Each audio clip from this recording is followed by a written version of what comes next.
Hello everyone. So today we will discuss about agricultural poisons part first, that is organophosphates. It is a type of irritant. Okay.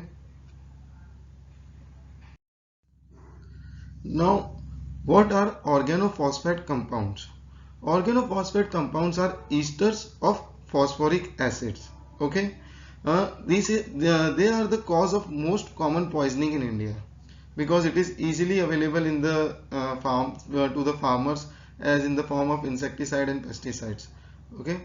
Now they mainly form two series compounds. The first is alkyl phosphate and the second is aryl phosphate. Okay. Alkyl phosphate has a linear side chain and aryl phosphate has a ring side chain.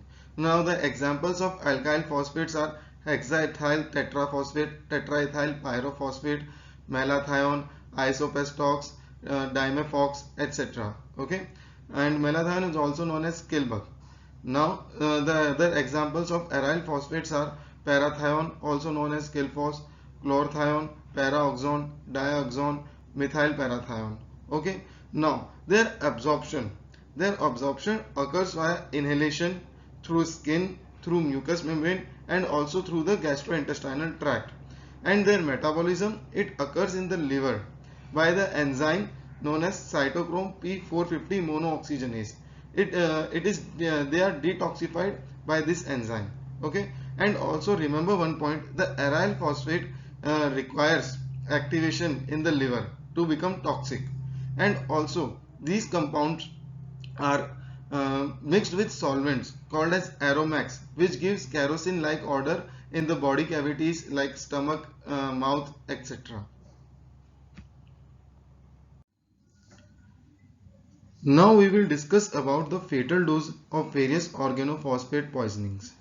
Okay. Now the TEPP has a fatal dose of 100 milligram orally, and the OMPA and parathion, they have a fatal dose of 175 milligram orally, as and HETP, that is hexaethyl tetraphosphate, has fatal dose of 350 milligram orally, and malathion and diazinon both have 1 gram fatal dose orally. Now the fatal period. Fatal period is that usually the patient dies within 24 hours if left untreated, and within 10 days in those treated cases in which treatment is not successful. And also in non-fatal cases, the symptoms appear from 6 to 30 hours and they disappear in 2 to 3 days. Now we will discuss about the mechanism of organophosphates. Acetylcholine is a neurotransmitter which is secreted in the synaptic cleft and which is hydrolyzed spontaneously into acetic acid and choline. Now, the function of acetylcholinesterase is to increase this process manifold. Acetylcholinesterase is present in many cytoplasm of many cells, in muscle and membranes of many cells. Now, organophosphates are powerful inhibitors of acetylcholinesterase. They inhibit acetylcholinesterase. They inactivate acetylcholinesterase by forming a bond by phosphorylation. Now, what happens is this leads to the accumulation of unhydrolyzed acetylcholine in the various sites, including parasympathetic, sympathetic, and somatic sites. Now what happens is the unhydrolyzed acetylcholine leads to syndrome of overactivity due to local stimulation and eventual paralysis of nerves and muscles. Now in the beginning this bond is reversible, but after some time what happens, the side chain, it cleaves off and it becomes and makes this bond irreversible and makes this extremely stable. This process is called as aging. It occurs the this aging process, it occurs in 24 to 36 hours. Okay. We will discuss about the signs and symptoms of organophosphate poisonings. There are three distinct toxic actions of organophosphates. The first is muscarine-like effect, which potentiates postganglionic parasympathetic activity. The second is nicotine-like stimulation, which is followed by paralysis of postganglionic somatic motor nerves. And the third is CNS stimulation followed by depression. The signs and symptoms, they differentiate on the level of the activity of organophosphate on muscarinic and nicotinic receptors. The signs and symptoms are very fast following inhalation and very slow if there is skin breach, skin stimulation. Now the mild poisoning, it occurs when the cholinesterase activity is 20 to 50% of normal.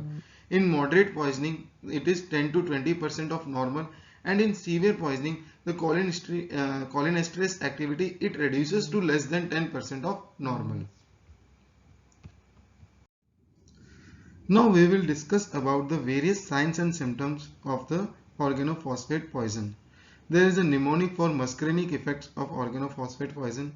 It goes as dumbbells. It's like D stands for diaphoresis and diarrhea, U stands for urination, M stands for meiosis, B stands for bradycardia, bronchospasm, bronchoria, E stands for emesis, L stands for lacrimation, and S stands for salivation. So these are the muscarinic effects of organophosphate poisoning. Now we will discuss about the nicotinic signs and symptoms. They are exactly opposite to muscarinic effects. It acts on striated muscles like muscle fasciculations, cramping, weakness, areflexia, and when it acts on sympathetic ganglia, it causes hypertension, tachycardia, pallor, mydriasis. They are exactly opposite, but the muscarinic effects are prevalent. So we will see hypotension, bradycardia, and meiosis in the patients.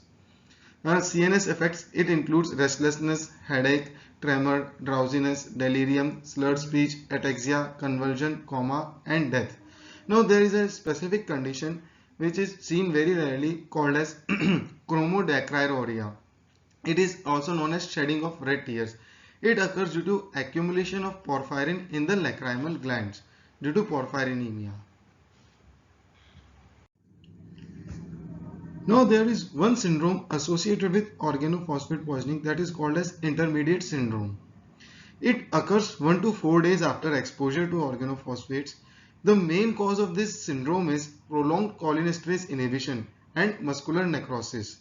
What happens is it is characterized by acute respiratory paralysis, muscular weakness, cranial nerve palsies, and depressed tendon reflex, and it does not respond to any oxime or atropine. Okay, and there is another delayed sequelae of organophosphate poisoning, which is also called as organophosphate induced delayed polyneuropathy. Okay, it occurs 1 to 5 weeks after exposure in certain compounds like parathion, malathion, etc. Now it begins with paresthesia and pain in calves, followed by ataxia, weakness, and toe drop. It rapidly progresses to flaccid paralysis similar to Guillain-Barré syndrome. It may progress for 2 to 3 months and the muscle wasting occurs. Now we will discuss about the signs and symptoms in chronic poisoning. Chronic poisoning occurs mostly in farmers due to continuous inhalation of small amount of poison. The symptoms are the neuropsychiatric symptoms like gait disorders, mood instability, weakness, paralysis, etc. Alcohol intolerance. The small amount of alcohol will lead to great hangover, heightened sense of smell, and also decreased exercise intolerance. And the cause of death is due to respiratory arrest due to failure of respiratory center. Okay, now the diagnosis of organophosphate poisoning is done by cholinesterase determination. For this, 5 ml of heparinized blood is collected and sent for cholinesterase determination. The average normal value of cholinesterase is 40 to 140 in plasma. Now the confirmation, for confirmation of diagnosis, 2 mg of atropine is given if the patient is normal. If it is not a case of organophosphate poisoning, then there is a marked atropinization. But if the patient is a case of organophosphate poisoning, the symptoms are relieved without atropinizing action of the atropine. We will discuss about the treatment of organophosphate poisoning. The first step is the prevention of further absorption. Remove the patient from the site. Wash the affected area with soap and water. If the poison is in the eyes, continuous irrigation. Now the main step, the most important step is the airway maintenance through endotracheal intubation or through clearing the secretion of tracheobronchial tree, because the cause of death in the case of organophosphate poisoning is respiratory failure. Now the stomach wash is given with 1:5000 potassium permanganate. Now activated charcoal, it is the mechanical antidote for organophosphate poisoning. It is given as 1 gram per kilogram. Convulsions are controlled with IV diazepam at the rate 10 to 20 mg is given IV at the rate of 0.5 ml, and if not controlled then IV phenobarbital, that is at 10 to 20 mg per kilogram, or IV phenytoin 18 mg per kilogram is given. Okay. Now we will discuss about the physiological antidote, that is atropine sulfate. Now it blocks the muscarinic effects and CNS effects of the organophosphate poison. It does not have any effect on the nicotinic effect of the organophosphate poison. It is a competitive inhibitor for organophosphate. Okay. Now the dose of atropine sulfate is 2 to 4 mg IV, and the pediatric dose is 0.05 milligram per kilogram, and it is first given as test dose, and it is doubled every 10 to 15 minutes. Now till when it is continued? Until the tracheobronchial tree is cleared of secretion. Maximum dose is 40 milligram per day, but it can be given in the treatment it has given to till 1000 milligram per day. Okay. Atropine, it is contraindicated in cyanotic patient, because in cyanotic patient it causes ventricular tachyarrhythmia. So if you want to use atropine in cyanotic patient, maximum oxygenation should be achieved before atropine is given. Now atropinization is maintained for minimum 24 hours. Now we will discuss about the mechanism of action of cholinesterase reactivators and the aging process. Now what happens is, if the binding of organophosphate with acetylcholinesterase is in reversible state and an acetylcholinesterase reactivator like pralidoxime or PIAM is used, then it will bind to the organophosphate and scavenge it, and thus save the acetylcholinesterase from the harmful effects of organophosphate poison. But if the binding of acetylcholinesterase with organophosphate is in irreversible state, like as we learned earlier, the process called as aging, then the pralidoxime cannot bind to the acetyl organophosphate and it becomes useless. Okay.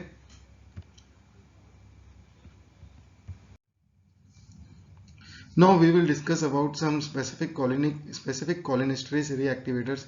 Example is diacetyl monoxime, 2-PAM, 2-PAM chloride, protopan, P2S.